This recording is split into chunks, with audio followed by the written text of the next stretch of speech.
Bien muchachos, buenas noches. Vamos a empezar con la clase de hoy y ahora vamos a comentar pues de una etapa más de la historia del pensamiento. En la reunión pasada habíamos estado comentando acerca de la época de la escolástica, ¿no es cierto? Que tú sabes pues que es el periodo en el cual la Edad Media, el sistema feudal europeo, llega a un máximo esplendor, aunque ya se están avisorando algunos indicios de decadencia. Lo que vamos a comentar ahora es una etapa muy importante porque es uno de los primeros movimientos culturales de la época moderna. Se llama el Renacimiento. A ver, lo que vamos a hacer entonces en el primer momento es lo siguiente. ¿Qué diferencia hay entre un pensador medieval y un pensador renacentista? ¿Ya? Con esta sencilla comparación podemos darnos cuenta. A ver, sabes muy bien que la época medieval estuvo muy influenciado, al menos en la segunda parte, por el pensamiento de un filósofo griego. ¿Cómo se llamó? Aristóteles. Claro, Aristóteles. Y tú sabes que Aristóteles tuvo un representante muy notable en la Edad Media. ¿Cómo se llamó? Santo Tomás. ¿Cierto? Claro. Ahora, y Santo Tomás lo que hacía era darle una interpretación cristiana a la filosofía de Aristóteles. ¿Me hago entender hasta ahí? Sí. Esto es muy concreto. Y además es sabido por todos nosotros que la lengua, tú conoces historia, llevas literatura, y sabes que la lengua que se utilizaba en las clases cultas de la Edad Media era el latín. ¿No es cierto? Claro. Entonces lo que hacía Tomás de Aquino es utilizar el latín para dar una interpretación cristiana al pensamiento aristotélico. Aristóteles, en cambio, no usaba latín, usaba griego, ¿no es cierto? Era la lengua de él. Y además, pues Aristóteles es conocido por todos que no era cristiano. ¿No puedo entender hasta ahí o no? Entonces, esa es una característica básica de un pensador medieval, escolástico. En cambio, ¿qué es un pensador renacentista? Mira, un intelectual renacentista es aquella persona que afirma que es importantísimo volver a estudiar a los intelectuales antiguos tal como ellos hablaban o escribían. ¿Me hago entender? Dejando de lado toda interpretación, comentario, sugerencia de los señores medievales. ¿Se entiende hasta ahí o no? Sí. Es nada más. Si es que esto es claro, de muy seguro hemos avanzado con el tema central de manera bastante sencilla.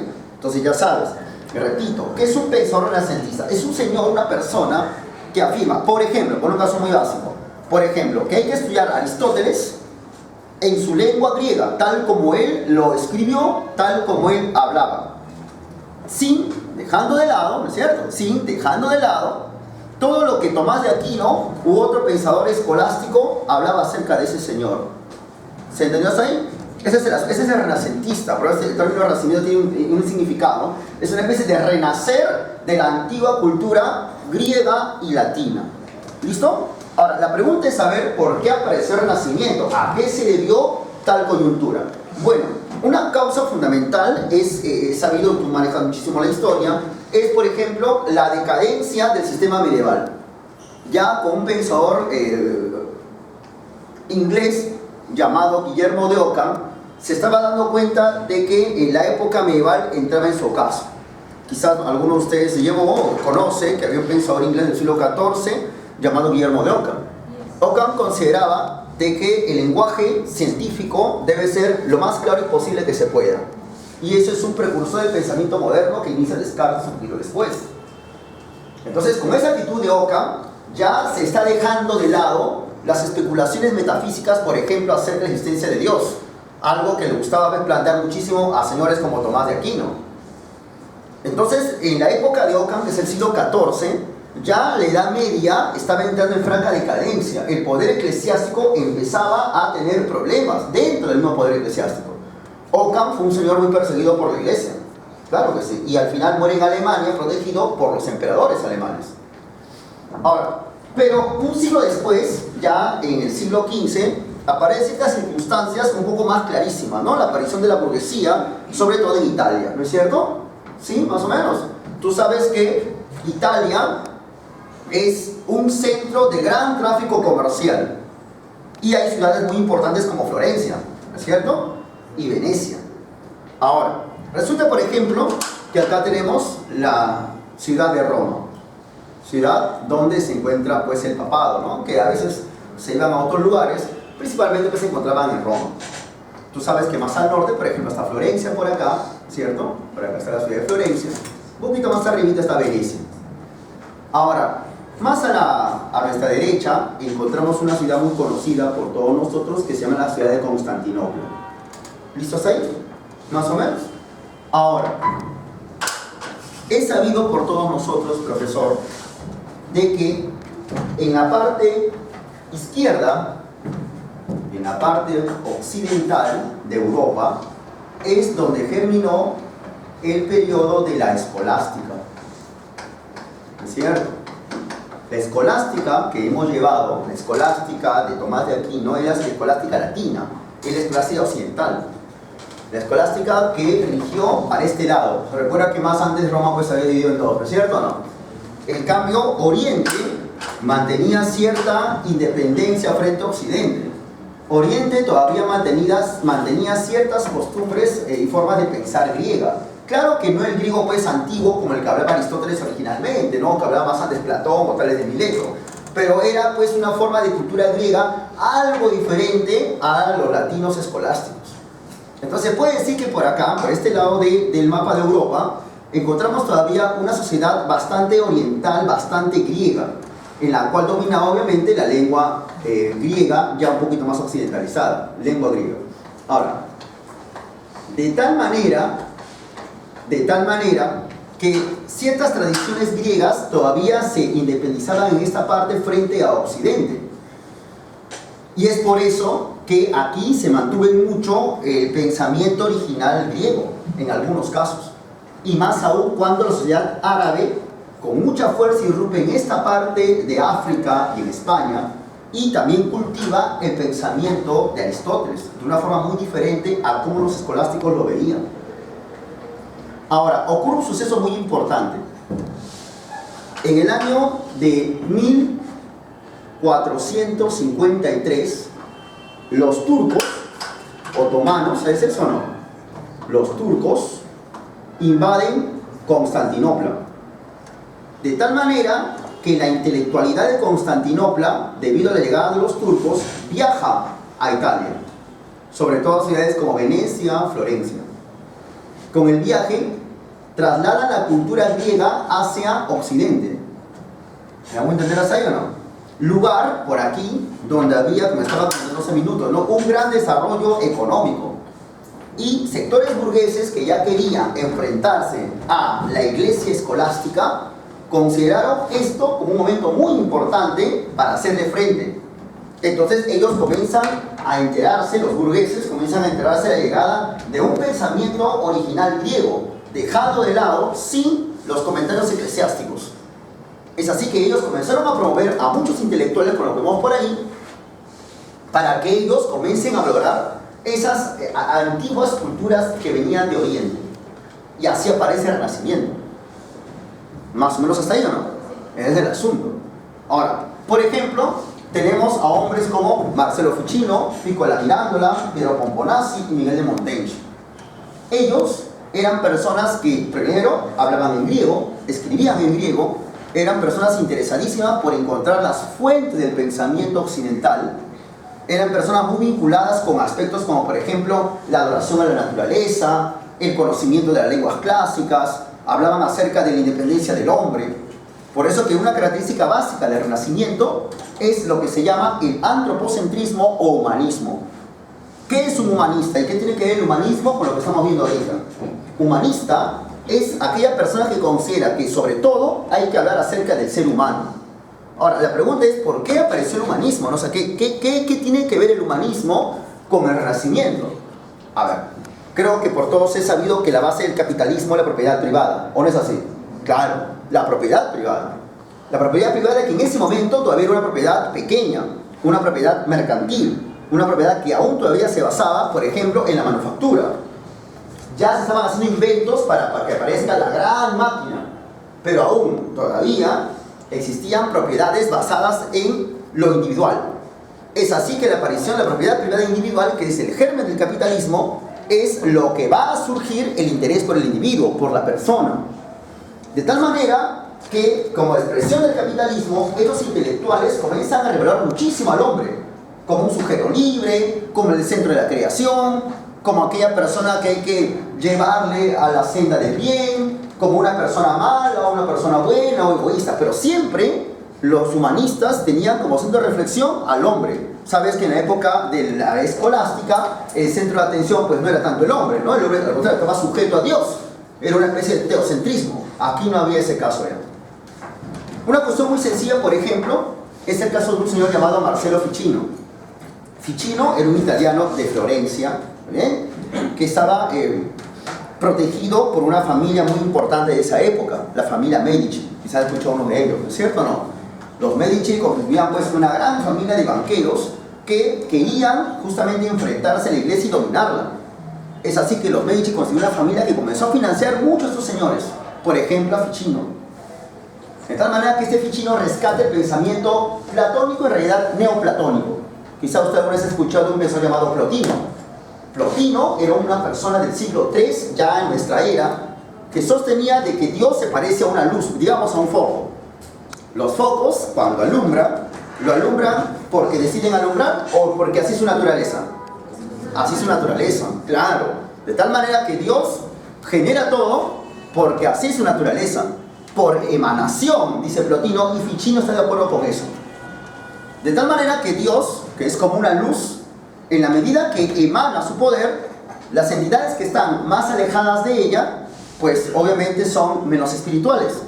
Las que están más cerca de ella son más claras y más espirituales. De tal manera que hay una jerarquía.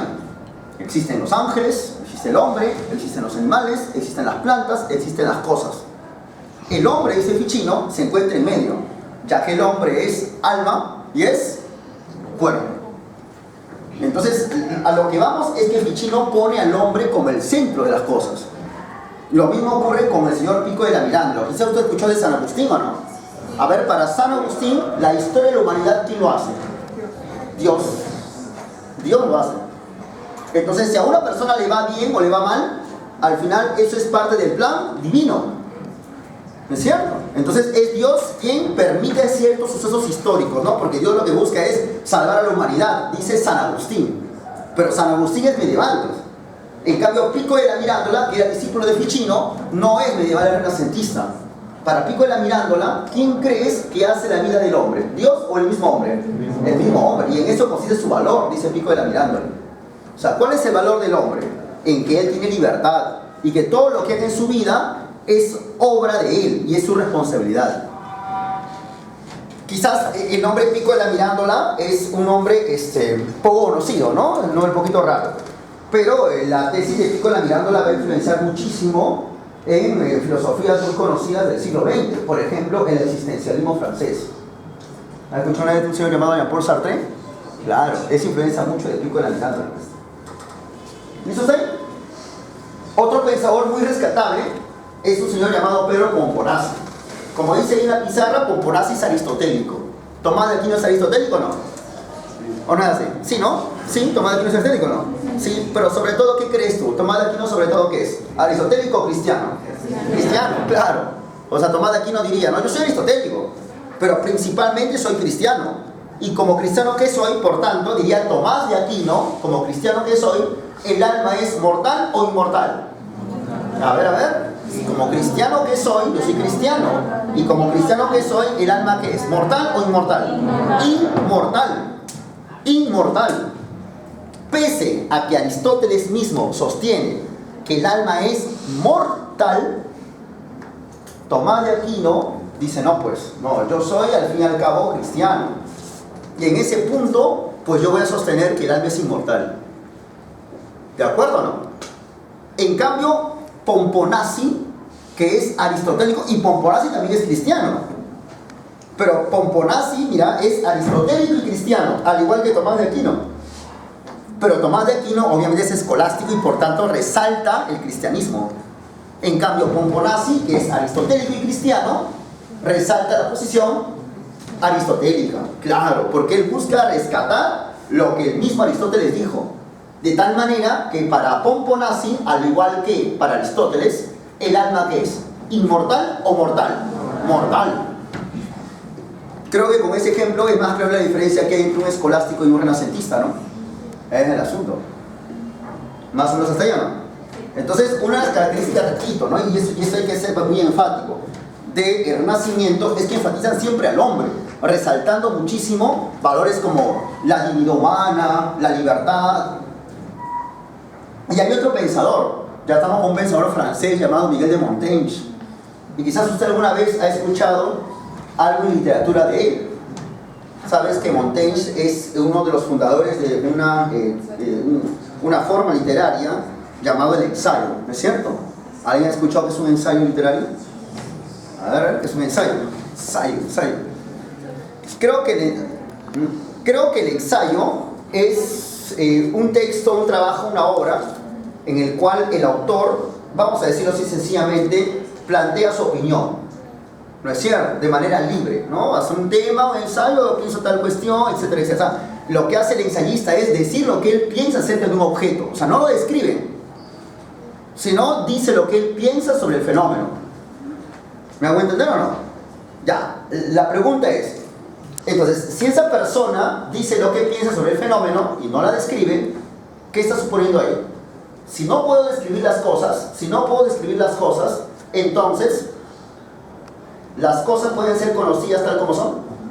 No. ¿Y eso qué es? ¿Eso qué es? ¿Dogmatismo o escepticismo? Escepticismo. Y Montaigne es escéptico. Montaigne considera que las cosas no pueden ser conocidas. Y si no pueden ser conocidas, lo correcto es mejor dar una interpretación de las cosas. Lo que Montaigne dice, lo mejor es analizar cómo las personas la perciben, cómo es la interioridad humana. ¿Me hago entender hasta ahí? Claro, si las cosas, repito, no pueden ser conocidas, entonces lo único que podemos reflexionar es acerca de cómo el hombre ve a las cosas. Ya, y eso es lo que va a germinar en el ensayo literario. ¿Listo hasta ahí o no? ¿Más o menos? ¿Sí? Y creo que también otro hombre muy conocido es un señor llamado Martín Lutero, ¿o no es así? ¿Sí es conocidísimo o no? ¿A ver algo de Lutero? A ver, algo de Lutero. ¿Conocido? Claro, ¿no? Claro, es el de la Reforma, creo, protestante. Sí, la Reforma protestante, hablaba de la Biblia, y es una cuestión muy curiosa, ¿no? Bastante importante. A ver, y creo que como algunos de nosotros hemos estado comentando este tema. Si me toman atención sería muy bueno. Tú te pones a analizar, por ejemplo, ahora, gracias a los medios de comunicación, ¿no? Que tenemos, los celulares, el internet, el acceso a información en nosotros es muy notable, ¿no? A veces algunos me preguntan sobre tal tema, y pues quien habla, pues obviamente hay cosas que no lo sé, y voy a borrar el internet, busco en una página web bastante especializada o una información válida y le digo a los alumnos. Normal, no hay ningún problema, hay cosas que desconozco y lo puedo averiguar, y por eso tengo el internet. Y usted también puede hacer lo mismo, ¿no es cierto o no? Claro. Pero imagínense en la Edad Media. En la Edad Media ni siquiera había libros masivamente. Claro, los libros en la Edad Media eran escasísimos. Se hacían íntegramente a mano. ¿Se entiende? Se cosían. No había el papel como tenemos ahora, ¿no? Ese papel que tenemos no era pues una cuestión difundida. ¿Se entiende, no? Las personas, los copistas, se demoraban 3 años en escribir una Biblia completa. 3 años. Es como que usted, por ejemplo, agarra un lapicero y un cuaderno, un montón de hojas y comienza a transcribir la Biblia. Todo, desde el Génesis capítulo 1 hasta el Apocalipsis. Escribiendo todo. ¿Cuánto vas a demorar? Bueno, los especialistas demoraban, muchachos, 3 años. 3 años. Imagínense un periodo de 10 Biblias. Es un montón, ¿no? O sea, si uno se pone a analizar, la Biblia era algo rarísimo. Era algo que tenían las personas, digamos, de las clases altas, evidentemente, y la iglesia, ¿verdad? Por eso que el sacerdote, que era aquel que tenía la potestad de tener la Biblia, era el único que podía leerla. Y además, la Biblia era escrita en latín.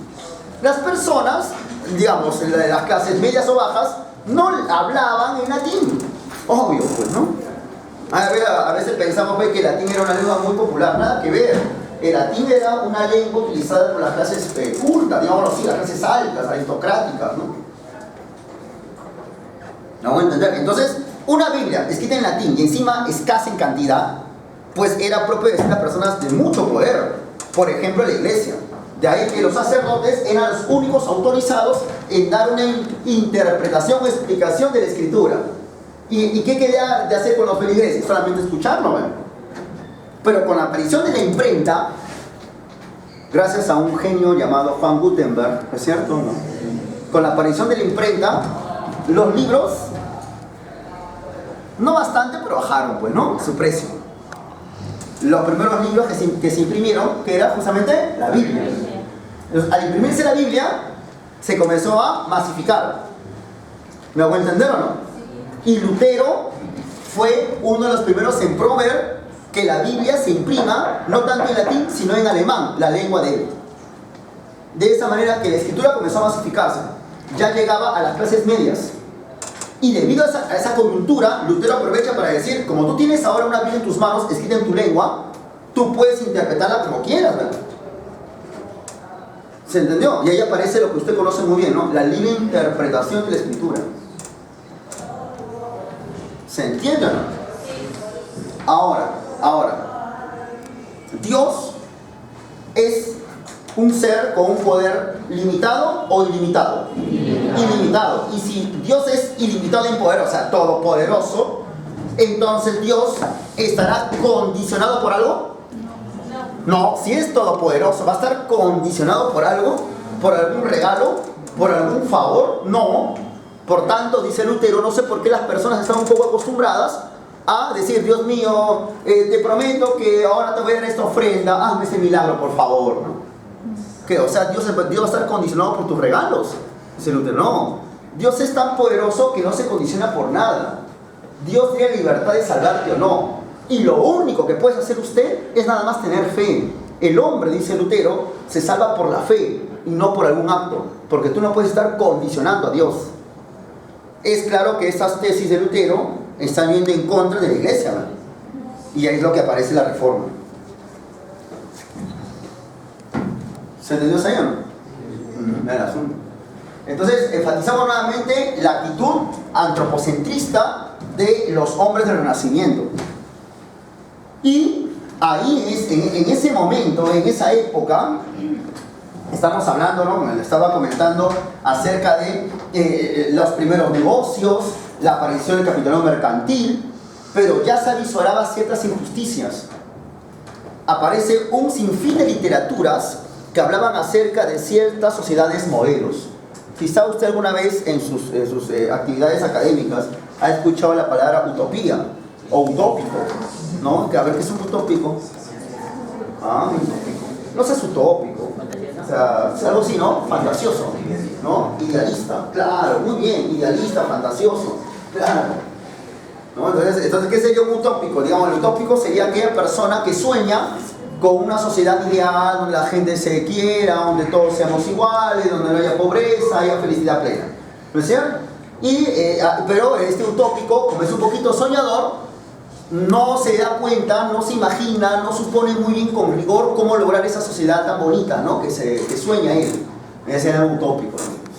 Por cierto, el término utópico fue muy utilizado en el siglo XIX, sobre todo por el socialismo científico de Carlos Marx y Federico Engels, para justamente diferenciarse de aquellos señores, ya en el siglo XIX, ojo, que criticaban al capitalismo como una sociedad injusta, mala, como es obvio, explotadora, y que hay que diseñar sociedades buenas donde no hay propiedad privada y la gente se quiera. Pero estos utópicos, al decir de Federico Engels, no tenían en claro cómo lograr eso, ¿no? Y apelaban a cuestiones como la filantropía, la conversación, una reforma industrial, pero bueno, de ahí que se modificó el término utópico, ¿no? Y repito, sobre todo en el siglo XIX. Pero ese término utópico viene de una obra literaria muy famosa en esa época. La obra se llamó Utopía, escrito por un inglés llamado Tomás Moro. Tomás Moro es un santo de la iglesia. En la época de la Reforma, Tomás Moro defendió la iglesia, no adoptó el anglicanismo. Fue muerto por eso. Fue condenado a la decapitación. Y por eso es un santo, un mártir de la iglesia. Ahora, y Tomás Moro escribe una obra llamada Utopía, donde decía que en la propiedad privada generaba una sarta de holgazanes. Y por ello, Tomás Moro considera de que es posible diseñar una sociedad modelo. Es así que aparece esa novela, Utopía. Novela donde narra la historia de una sociedad ubicada en una isla. Justamente la isla se llamaba Utopía. Es una palabra griega, ¿no? Démonos cuenta que como renacentista, que es Moro, vuelve a emplear la terminología griega. ¿no? U es sin, su prefijo significa sin. Topos es lugar. ¿Qué sería? Sin lugar, ¿no es cierto? Utopía es una isla sin lugar, es decir, una isla fantasiosa. ¿Me hago entender? Entonces, en esa isla fantasiosa no había propiedad privada y los bienes eran comunes y las personas eran libres de creer en lo que quieran, excepto ser ateo. Tú puedes creer lo que te dé la gana, excepto ser ateo. Pero eso implica algunas cosas también, ¿no? Reflexionar sobre, por ejemplo, de cómo, pese a que la burguesía en ese tiempo, todavía pequeña, se está presentando como revolucionaria, hablaba de libertad humana, de que el hombre hace su vida, pero todavía era un poco reacia a deslindar completamente con la religión. ¿No es cierto? O sea, si bien es cierto, la burguesía busca, ¿no?, enfrentarse con la iglesia, pero no busca romper con la religión. Un caso clarísimo es en Martín Lutero, que rompe con la iglesia, más no con la religión, y el caso de Tomás Moro, ¿no?, que con su obra Utopía, si bien dice, tú eres libre de creer en cualquier Dios, pero de ser ateo no, pues eso no. ¿No? O sea, como que la libertad que toman pregonan los burgueses no es tan plena como puede parecerse, ¿no? Pero más allá de eso, la obra Utopía fue pues bastante aceptada. Y no solo eso, aparecieron otras obras. Más tarde, por ejemplo, aparece otra obra de un señor italiano llamado Thomas Campanella. Campanella escribe una obra llamada La Ciudad del Sol. En La Ciudad del Sol es muy similar a Utopía. La Ciudad del Sol es una ciudad ubicada en una colina, cuya cumbre se encuentra el sol. Y todos los pobladores adoran al sol. De tal manera que, al igual que la ciudad Utopía de Moro, en la Ciudad del Sol, las personas gozan de la propiedad común, no hay propiedad privada, y adoran a la tecnología, a los diseños tecnológicos. Y Campanella sí fue preso por la iglesia durante 27 años. Lo metieron preso a Campanella. Él sí era un sacerdote católico, ¿no? Ahora, al igual que Moro, pero Moro no fue perseguido, en cambio Campanella sí. Por 27 años estuvo preso. Bueno, pero más allá de esas obras utópicas, ¿no?, muy interesantes, aparece una obra fundamental para la política moderna, llamada El Príncipe, escrito por un señor llamado Nicolás Maquiavelo, que escribe El Príncipe en honor a la familia Medici, al cual el señor Maquiavelo le dedica la obra a Lorenzo de Medici, que en ese tiempo el gobernante de Florencia. Ahora, ¿qué diferencia hay entre una teoría como la de Moro con una teoría como la de Maquiavelo? Y usted, como estudiante, eso sí debe tenerlo bien claro. Claro, es que Maquiavelo es un realista, mientras que Moro es utópico, ¿de acuerdo? Y eso de quedar bien clarito, es como decir, es como que estuviese acá Moro y estuviese acá Maquiavelo, ¿no? Y dijera, y Moro diría, pues no, para mí la política debe ser el arte, aquella ciencia, aquella actividad que nos dice cómo deben ser las personas, cómo deben ser las sociedades, cómo mejorar el mundo. Ese es Moro, ¿de acuerdo? ¿No? En cambio Maquiavelo dice, no, se ha equivocado Moro, de ninguna manera. Para mí, dice Maquiavelo, la política no debe decirnos cómo deben ser el mundo, cómo deben ser las personas, no. La política no debe decirnos cómo deben ser las cosas. La política lo que hace es decirnos cómo son las cosas realmente. Y acá no es cuestión de que las personas sean buenas, que no haya propiedad privada, no. Acá la cuestión es decir lo real, porque el hombre, y Maquiavelo es humanista y por eso resalta al hombre, el hombre no es ni bueno ni malo, pero tiende hacia el mal. Si tú le vas a elegir el bien y el mal, el hombre se va hacia el mal. El hombre quiere poder. Por tanto, lo que hace la política es hacer ciertas actividades con el propósito de que los seres humanos tengan poder. Todos los seres humanos, dice Maquiavelo, les gusta el poder. Entonces el gobernante, el príncipe, busca el poder. Y ante ello, dice Maquiavelo, el gobernante hace de todo, absolutamente de todo. El propósito de la actividad política es tener poder y mantenerlo. Y ante eso, repito, el político hace de todo. De todo lo que uno se puede imaginar. Asesinar, corromper, estafar, engañar. Y Maquiavelo encima da ciertas recetas, ¿no? Cuando el político toma el poder, y Maquiavelo dice esto, ¿no? Cuando el político toma el poder, lo que debe hacer el gobernante es echarle la culpa de los problemas del Estado al gobernante anterior.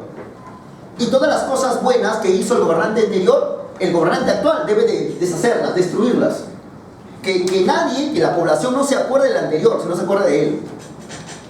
¿Me hago entender así o no?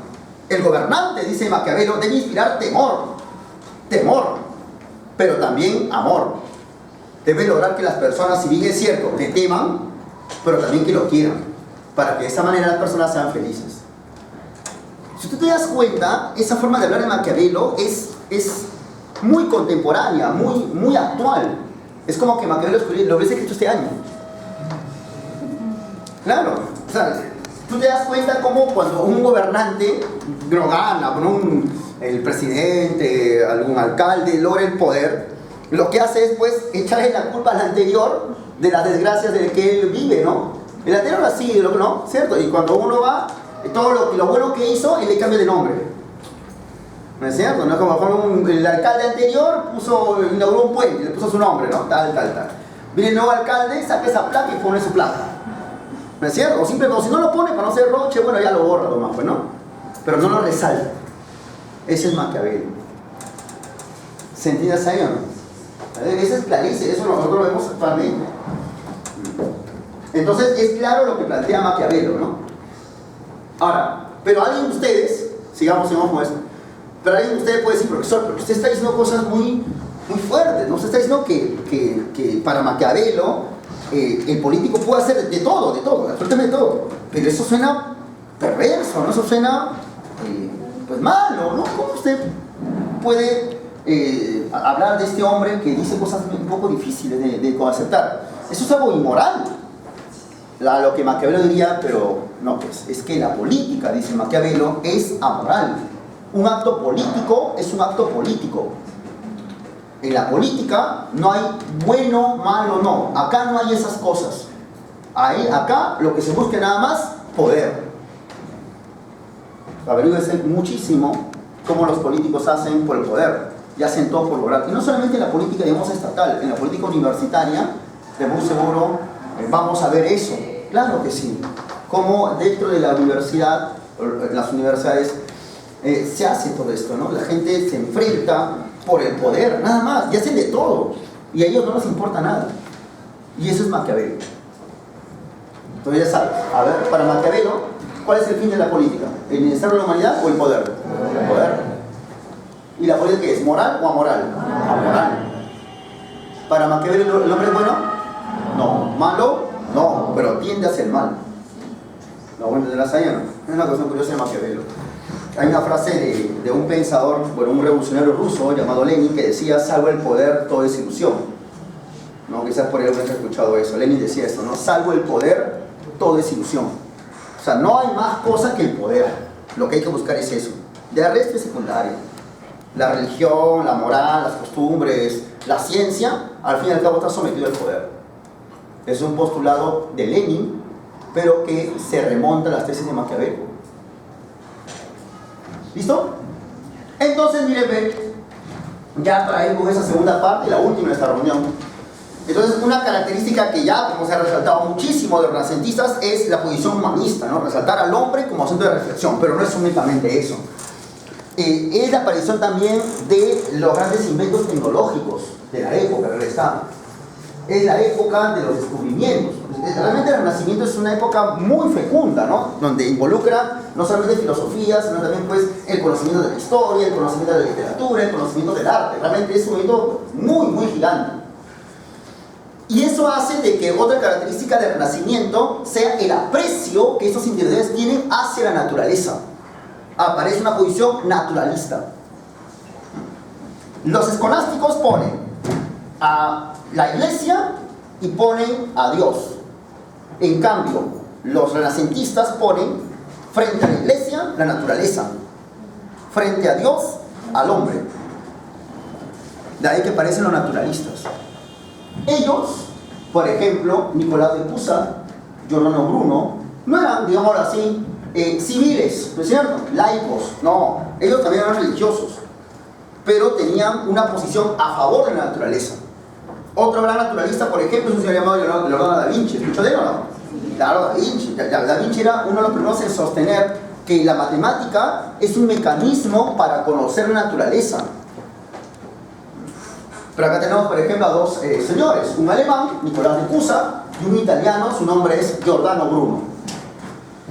Nicolás de Cusa es panteísta, al igual que Bruno, aunque quien tiene una posición más panteísta, digamos, más claramente panteísta, es el segundo, el italiano Giordano Bruno. Bruno desarrolla su panteísmo a partir de las tesis, repito, del señor alemán Nicolás de Cusa. Nicolás de Cusa decía que Dios se identifica con la naturaleza. Y si Dios se identifica con la naturaleza, y si Dios es infinito, la naturaleza también es. Pero cuando hablamos de infinito, ¿hablamos infinito solamente en grande? No, dice Cusa, sino también en pequeño, en minúsculo. ¿Vamos a entender así? En minúsculo. Y eso es algo que actualmente, como es sabido por ustedes, la ciencia pues afirma, ¿no es cierto? Que cuando hablamos de infinitud, no hablamos solamente de extensión, digamos, de tamaño gigante, sino también extensión pequeña. La teoría de Cusa, el panteísmo de Cusa acerca de que Dios se puede disgregar en infinitud de pequeñeces, ¿también o no? Una pequeña infinitud, va a influenciar muchísimo en las tesis de otro alemán que quizá de acá un par de semanas vamos a ver, llamado Gottlob Leibniz.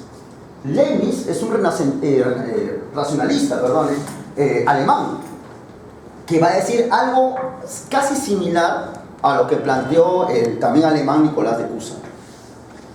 Ahora, Cusa considera que si el mundo es infinito, la capacidad humana no es infinita.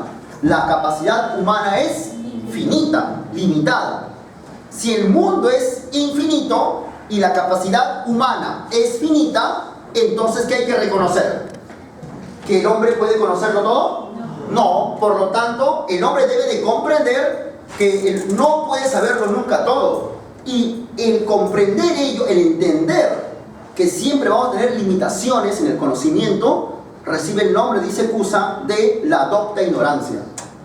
¿Qué es la docta ignorancia? Es la comprensión que tendría el ser humano de que no puede saberlo todo, de que siempre va a haber sucesos que no lo va a poder comprender. ¿Me voy a entender así? Y ese es de Cusa. Eso es algo que también es muy importante resaltar, ¿no? Que el hombre no puede comprender, que hay fenómenos que no pueden ser conocidos por el hombre, pero son fenómenos de la naturaleza, diría Cusa en la actualidad. Son de la naturaleza, que es Dios mismo.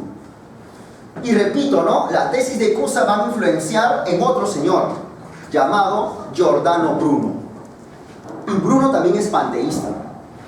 Y por consiguiente, si Bruno es panteísta y si el mundo es Dios, ¿Dios es finito o infinito? ¿Y si es infinito tiene un centro? ¿Lo que es infinito tiene centro? Por tanto, ¿podemos decir que el Sol es centro del universo? No. Porque Bruno ya es copernicano. ¿Alguien me puede decir que es un copernicano? ¿Qué es un copernicano? A ver. Muy bien. El copernicano es el seguidor de un señor, un astrónomo polaco, llamado Nicolás Copérnico, que en el año 1453, en el año en el cual él muere, a los 70 años de edad, Copérnico plantea su famosa hipótesis de que el Sol es el centro del universo. ¿Está bien? Creo que es sabido por todos nosotros que los medievales y los antiguos creían que el centro del universo no era el Sol, sino la Tierra. ¿Vamos a entenderlo así o no? Entonces, ¿cómo era, por ejemplo, para entenderlo esto con más claridad? Para entender eso con muchísima más claridad. ¿Cómo era la visión del mundo para un antiguo como Aristóteles? ¿Cierto? Según Aristóteles, la Tierra se encontraba en el centro del universo. Alrededor de ella se encontraba el Sol. Digamos por aquí está el Sol. Aquí por acá se encuentra el Sol. Y no solo eso, ¿no? Aristóteles suponía, digamos, acá está el Sol, Aristóteles suponía de que el Sol gira alrededor de la Tierra debido a que el Sol está pegado en una esfera transparente, similar a una especie de pelota de vidrio. ¿Me hago entender? Entonces, lo que Aristóteles suponía, no solo Aristóteles en realidad, muchos griegos suponían esto, solo que Aristóteles lo sintetizó nada más. La Tierra estaba dentro de una esfera transparente, como si fuera una pelota de cristal. ¿Está bien? En la superficie de esa esfera se encontraba el Sol, cual adorno, pegado ahí en la superficie. De tal manera que al girar esta esfera, ¿no es cierto? Pues también el Sol gira. Y no solo eso. Aristóteles suponía de que los demás planetas, digamos por ejemplo Marte, Júpiter, Saturno y claro está la Luna, que está obviamente mucho más anterior, también estaban puestas en esferas. Las esferas giraban y obviamente al girar las esferas, esos planetas también giran alrededor de la Tierra. ¿Me hago entender? ¿Cuál era la esfera más grande del cielo? Para Aristóteles, la esfera más grande del cielo es la esfera de las estrellas. Según Aristóteles, todas las estrellas que están en el cielo se encuentran pegadas alrededor de una esfera que es, como lo estaba comentando muchachos, la más grande que hay en el cielo. Eso es bien curioso. De tal manera que esta esfera, afirma Aristóteles, gira. Y al girar la esfera, nos da la impresión, nosotros que estamos en la superficie, de que el cielo está girando. ¿Se entiende o no? Entonces, y eso los griegos lo decían a partir de la observación que ellos tenían de, pues, el firmamento. Es como cuando una persona, imagínense, diría pues Aristóteles, ¿no? Imaginemos una noche despejada de verano, ¿me voy a entender o no? De verano, uno se pone a mirar el cielo. Miramos el cielo y nos damos cuenta, si nos percatamos bien, nos damos cuenta de que las estrellas van a estar como que desplazándose en bloque durante el firmamento, por el firmamento, durante toda la noche. Digamos, a las 8 de la noche, un grupo de estrellas está por un lado, a las 10 por otro lado, y así. O sea, realmente da la impresión de que el cielo fuera un casco grandote que está girando, ¿verdad? Y obviamente la Tierra no gira. ¿Me hago entender o no? Esta visión, como es clarísima, compatibiliza con la forma escolástica del pensar. Porque si la Tierra está en medio, entonces, ¿quién habita en la Tierra? El hombre. El hombre es el centro de la creación, tal como está en la Biblia. Por eso que algunos, por ejemplo, en la época escolástica, ¿verdad está? Sugerían que el primer motor inmóvil, ¿se acuerdan de eso o no? Sí. El primer motor de Tomás de Aquino, ¿no? Sí. Ya, el primer motor se encontraba por acá. Es el primer motor que generaba el movimiento de las esferas. ¿Se entiende o no? Entonces, ese es el esquema del universo. ¿Qué implica en esto? Implica que el universo, ¿qué es? ¿Infinito o tiene límites? Tiene límites. Y el límite es estrella, ¿no? Viene Copérnico, ¿está bien? Viene Copérnico y cambia el asunto. Copérnico prácticamente en lo general solamente hace este cambio, ¿no? Pone al Sol en medio, por acá, ¿es cierto?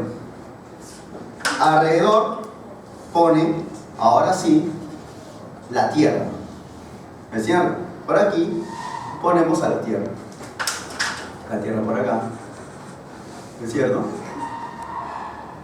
Y la Tierra sigue girando, ¿no? Alrededor del Sol en esferas. Ahí está la Tierra. Y claro está, Copérnico sigue hablando de la existencia de la esfera más grande, ¿no? Que es la esfera de las estrellas. Y las estrellitas siguen ahí en esferas. Ahí está. Más o menos de esta manera es la visión copernicana del universo. Entonces, en resumen, ¿qué es lo que hizo Copérnico? Nada más el cambio, ¿no es cierto? ¿No? Este es, repito, el modelo, vamos a decir sencillo, de Aristóteles. Y esto es la forma de ver el mundo de Nicolás Copérnico. Pero Giordano Bruno, italiano, de Nápoles, va más allá. Bruno dice, esto no es correcto. Yo soy panteísta. Yo considero que esto no es cierto. Para mí, esto es así. El sol está por aquí. ¿Está bien? Y como dice nuestro amigo Copérnico, la Tierra la vamos a poner por acá. La Tierra. Hasta ahí se parece mucho al modelo de Copérnico, ¿no? Pero lo que hace Bruno es algo muy revolucionario. Lo que hace Bruno es esto.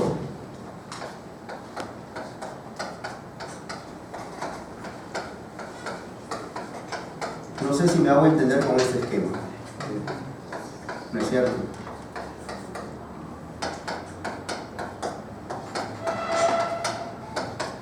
Esto es el cielo de Bruno más o menos. Y no solo eso. Para Bruno, el sol también es una estrella más. ¿Se entiende? Y así como esta estrella tiene su tierra, esa estrella de acá también es un sol, ¿verdad? Y como es sol, también que debe tener su tierra. También está girando, ¿no? Al igual que te gira. ¿Se entiende, no? Este es un sol, y como sol también debe tener su tierra. Y así de manera infinita. A ver, muchachos, con esto, ¿qué está insinuando Giordano Bruno? ¿Ah? ¿Qué está insinuando? Claro, está insinuando que la vida en otros planetas. ¿No es cierto? O sea, Bruno dice, ¿no? Esa estrella del fondo, ¿es cierto? Esa estrella del fondo, diría Bruno, ¿no? Eso también es un sol. Y como es un sol, pues también tiene su tierra, al igual que nuestro sol, que es una estrella, también tiene su tierra. ¿Me hago entender hasta ahí o no? Obviamente que el sol ya no es centro de nada, ¿verdad? Es una estrella, muchas que hay en el universo. Y el hombre, que en la época de la escolástica era el centro de la creación hecha por Dios, el hombre es un ser cualquiera, es como una planta, es como el animalito, el hombre es un ser más y ya está. El hombre es un ser natural, no sé, que yo soy superior, no, que Dios me trajo al mundo y Dios me hace la vida, no, hijito, eso ya son cosas pasadas, ya fue. ¿Se entiende lo que hizo Bruno? Algo muy revolucionario, muy revolucionario. Por tales razones, y Bruno no quiso retractarse, ¿está bien? Giordano Bruno fue condenado a la hoguera en el 1600. Fue quemado vivo. ¿Me voy a entender? Y Bruno nunca juró, ¿de acuerdo o no? El mismo cardenal que condenó a Bruno, condenó a Galileo Galilei. Galileo juró, pero luego obviamente Galileo también se puso en su posición, ¿no? Por ciertas circunstancias juró, pero bueno. Pero Bruno sí, nunca juró. O sea, nunca se retractó, vamos a decirlo así. Jamás. Hay una nota muy interesante, ¿no? En la cual Bruno le habían pues quemado vivo, ¿no? Estaba a punto de quemar a Bruno. Y es más, ¿no? Es más, cuando se quemaban las personas en ese tiempo, en algunos casos primero se les mataba, ¿no? Primero se les ajusticiaba, se les mataba, y después el cadáver ya se les quemaba. Pero en el caso de Bruno no fue así. En el caso de Bruno se le quemó vivo, directamente. Vamos a decirlo así. ¿Vamos a entenderlo? Entonces Bruno, fiel pues, a sus principios, pues fue pues, amarrado, ¿no es cierto? Y estaba pues todo el leño, ¿no? A punto de prender, ¿no? Y un sacerdote se le acerca, pues para, bueno, lo que siempre se estila, ¿no? Que perdonarle por los pecados para que se vaya su alma tranquilamente al cielo. Y el sacerdote le da un crucifijo para que Bruno pues le dé el respectivo beso y de esa manera su alma descanse en paz. Pero Bruno no besó el crucifijo. Claro, besa el crucifijo, lo dice el sacerdote, ¿no? Y Bruno simplemente no quiso besar el crucifijo. Y así nomás lo prendieron. ¿No entenderás ahí? ¿Y sabes quién es contemporáneo Bruno? Ya eso vamos a ver aquí en nuestra siguiente clase. Es contemporáneo de Descartes. Muy bien, maestro. René Descartes. Claro, Descartes. Descartes es contemporáneo de Bruno. Y Descartes se enteró del ajusticiamiento a Bruno. y según ciertos comentarios, rumores que siempre hay, ¿no? Medio leyenda, medio verdad, ¿cierto? Según dice, Descartes se retractó de estos principios que él inicialmente tenía. Creo que por ustedes es conocido que la famosa duda metódica de Descartes, en un primer momento incluía inclusive a Dios como parte de su duda. Pero posteriormente, Descartes modificó esa duda metódica y excluyó a Dios de la duda metódica. Y quizás por ahí algunos comentan de que ese cambio se debió a que Descartes se enteró del ajusticiamiento de Leonardo Bruni. O sea, como que Descartes es un poco temeroso del asunto, ¿no? ¿No entenderás ahí o no? Teniendo todo eso, entonces podemos darnos cuenta de algunos sucesos y quizá usted me puede ayudar con el anterior repaso. Acabo de poner el nombre de Leonardo Bruni para que no te des cuenta cómo es el esquema de cada uno, ¿no? Muy bien, muy bien, muy bien. A ver, primero, el tema central del Renacimiento. ¿Cuál es? La recuperación del original, cultura griega, latina. Segundo, característica básica. Primero, el antropocentrismo o humanismo. Interés por el hombre. Segundo, naturalismo. Interés y veneración por la naturaleza. Muy bien. ¿De acuerdo ahí? ¿Quién sostenía que el hombre está en el centro de todo? Ficino. ¿Quién decía de que el hombre es libre? Pico de la Miranda. ¿De acuerdo? ¿Quién decía que el alma del hombre es mortal? Pomponazo. ¿Quién decía que lo importante es estudiar el interior del hombre? Montaigne. ¿Quién afirmaba de que el hombre puede interpretar libremente la escritura? Lutero. ¿Quién afirmaba de que puede haber una sociedad feliz en la cual todos seamos iguales? Moro. ¿Pero quién replica a Moro? Maquiavelo. ¿Quién es realista político? Maquiavelo. ¿Quién es utopista? Moro. Tú sabes muy bien que la teoría de un señor llamado Giordano Bruno se inspiró en otro señor alemán llamado Nicolás de Cusa. ¿Lo voy a entender ahí? ¿Listos ahí? Muy bien, muchachos. Entonces, hasta aquí sería la reunión de hoy. Nos vemos en una nueva oportunidad la próxima semana. Gracias, paséis y gracias. ¿Listo?